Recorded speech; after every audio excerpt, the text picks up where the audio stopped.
think there's a lot to be said about stories. They're not just merely pieces of fantasy we latch onto, but rather we are stories. We are our own stories. This is my story. I know it full well. It has been carried well and worn, torn. This is my story.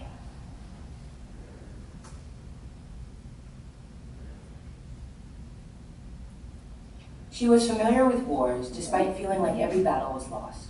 Strangers told her she was blessed to be the daughter raised by the voices in her head. She tends to her battle wounds so often that they never kneel. She bows her body and pleads with God. Father, hear me. Know me. Show me how to surrender, because I am tired of fighting myself. She was akin to the flame. Fire. It was within her. Desire. She felt the burn of dissatisfaction in her throat as she talked to herself, walked herself alongside the soothing sip of pleasure. Measure. She neither tallied her mistakes on her arms nor emptied her feasts into sewers, but rather became the stop sign on her own journey. Halt! She screamed. Where in the world do you think you are going?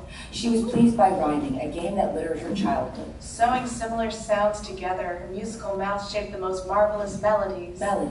Can you hear them in her eyes? Can you see them in the way she listens? She was enchanted by change. Meanwhile, Fear took his dark blue hands and played with her hair, braiding it into knots and tangles so that she might not come out the same. Afraid just as much of what she did as for what she failed to do. She carried self-criticism to see how much she would lot herself for the day. She was a daredevil, daring herself into compassion, disappointing herself into work, lying herself into happiness. Confused, her shoelaces were tied together around worries too heavy to drag into the future, too extraneous to lift. Shift. She tried to rhyme herself out of her reality she set up for herself.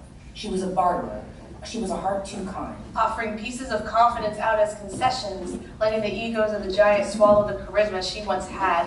Amistad. She befriended comparison, letting him become the thief of her joy. The glutton of her guarded heart, sharp, she broke, scattered. She let the wind carry her, for she was too tired to fight her own battles. Wounded, the salty tears didn't serve her well to clean the gashes she groped. She was a sailor, tugging at the billows of her thoughts until they carried her out to sea where people could read them and water them, for they grew into her words. Surrounded by water, she found herself dried up. Words they did not come. She was silenced by her thoughts. Her growing library of dense self-talk bounded her too often. She was often lost somewhere between identity and responsibility, trapped in the quiet section. Shh. She whispers to herself. Shh. She silences. She was loved, but not by herself. Love songs ranged, but the echoes found no shelter. This self-directed apathy consumed her.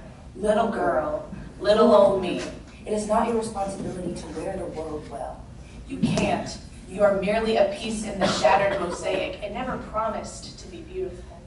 Little girl, little old me, you are familiar with wars. You must know the power and freedom of surrender.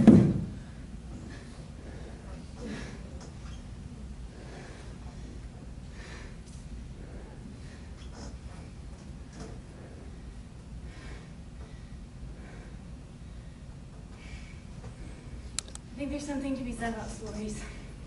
I think we each have a story.